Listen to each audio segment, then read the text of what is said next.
கப்பி குட்டியே பார்த்து ரொம்ப நாள் ஆச்சு. அதனால் நான் போன வீடியோவில் பார்த்துருப்பேன் நம்ம ஆர்டர் போட்டிருந்ததெல்லாம். அந்த வீடியோவில் நம்ம என்னென்ன ஆர்டர் போட்டு தான் காமிக்க போகிறேன். நெக்ஸ்ட்டு பார்த்தீங்கன்னா ஃபஸ்ட்டு கப்பி குட்டிலாம் பிரிக்க ஆரம்பிச்சாச்சு. ஃபீமேல் கப்பிலாம் ஒன்றா போட்டிருந்தோம் சின்னதில். அதில் கப்பி ஒரு குட்டி போட்டுருச்சு. குட்டியை திரும்ப சிமெண்ட் டேங்கில் விட ஆரம்பிச்சாச்சு.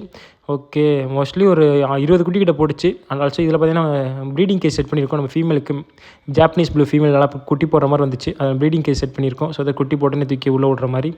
நெக்ஸ்ட்டு பார்த்தீங்கன்னா ஸ்ட்ரிம்ப் ஆர்டர் போட்டிருந்தோம். ஸ்ட்ரிம்ப் பார்த்தீங்கன்னா எல்லாம் 3 ஸ்ட்ரிம்ப் ஆர்டர் போட்டிருந்தோம். பிளாக், எல்லோ, ரெட்டுன்னு 3மே ஒன்றா தான் போட்டிருக்கேன். நான் பிளான்ஸில் ஒன்றா தான் போட போகிறேன். ஸோ அதை ஒன்றாவே போட்டிருக்கேன். இப்போ பிளாக் ஸ்டிம்ப்லாம் செம்ம கலரேஷனோட சூப்பராக இருந்துச்சு. ரியலி ஸ்டிம்ப்லாம் அண்ட் ஆல்சோ எக்கோட இருந்துச்சு. நிறைய ஸ்டிம்ப்பு ரியலி சூப்பராக இருந்துச்சு. எல்லோலாம் கோல்டன் ஸ்டிம்மாக இருந்துச்சு. ரியலி நல்லா இருந்துச்சு எல்லோ ஸ்டிம்ப்லாம் பார்க்குறதுக்கு.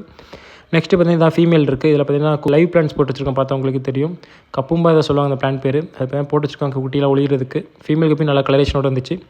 நெக்ஸ்ட்டு பார்த்தா மேல் வாங்கியிருந்தோம். மேல் கப்பியில் வந்து பார்த்திங்கன்னா நம்ம டம்போ மொசைக்கு, அதுக்கப்புறம் ஃபுல் கோல்டு, அதுக்கப்புறம் ஜாப்பனீஸ் ப்ளூ, பர்பிள் மொசைக் வாங்கியிருந்தோம். பார்த்தா உங்களுக்கே தெரியும். ரியலி நல்லா சைஸ்லேயே இருந்துச்சு. டம்போ மொசைக்லாம் சூப்பராக இருந்துச்சு. நெக்ஸ்ட் இந்த இதில் பார்த்தீங்கன்னா லைவ் பிளான்ஸ் போட்டிருக்கோம். ஆல்சோ இதில் பார்த்தீங்கன்னா கொஞ்சம் நம்ம ஃப்ரெண்டு வர கப்பி கேட்டிருந்தோம். அவனுக்கு ஒரு சேர்த்து எடுத்திருந்தோம். ஸோ அதை மாதிரி தனியாக போட்டு வச்சிருக்கேன் நான். பார்த்தீங்கன்னா ஒன்று அல்பினோ கோய் வாங்கியிருந்தோம். ப்ளஸ் ஒரு அதே மாதிரி ஃபுல் கோல்டு, ஜாப்பனீஸ் ப்ளூ, அதுக்கப்புறம் பர்பிள் மொசைக் தான் வாங்கியிருந்தோம். ப்ளஸ் அவனை தனியாக ரெஸ்ட் ஸ்டிம்ப் வர கேட்டால் அதுவும் இதில் போட்டு வச்சிருக்கேன். பார்த்து லைவ் பிளான்ஸ்லாம் நான் கொஞ்சமாக போட்டு சொன்னேன். பட் நான் நிறையவே தந்திருக்காங்க லைவ் பிளான்ஸ். நம்ம டேங்க் யூஸ் பண்ணி சிமெண்ட் டேங்க் நம்மளுக்கு பிரச்சனை இல்லை. லைவ் பிளான்ஸ் போட்டு வச்சுக்கலாம் சிமெண்ட் டேங்க்கில். பார்த்தவங்களுக்கு தெரியும் வேலிஷ் நிறையா, அதுக்கப்புறம் வந்து கப்பி கிராஸு, அதுக்கப்புறம் வந்து ஐடலெல்லாம் கொடுத்துருந்தாங்க. ரியலி நல்லாவே பேக் பண்ணி சூப்பராக இருந்தது. எல்லாமே குவாலிட்டியாக இருந்துச்சு.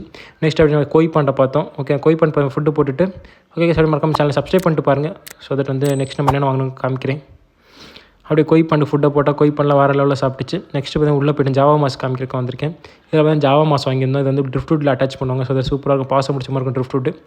நம்ம வந்து அட்டாச் பண்ணிட்டு செட் பண்ண போகிற ஃபுல் வீடியோ போய் தான் அந்த ட்ரிஃப்ட் வுட் இந்த ட்ரிஃப்ட்டில் தான் அட்டாச் பண்ண போகிறோம். பிரான்ச்சஸ்லாம் வேறு லெவலில் இருக்குது ட்ரிஃப்ட் வுட்டில். நெக்ஸ்ட் இதில் எப்படி பிளான் பண்ணுறதா பிளானேஷன் வீடியோ போடுறேன். மறக்காம சேனல் சப்போர்ட் பண்ணுங்க. Bye by.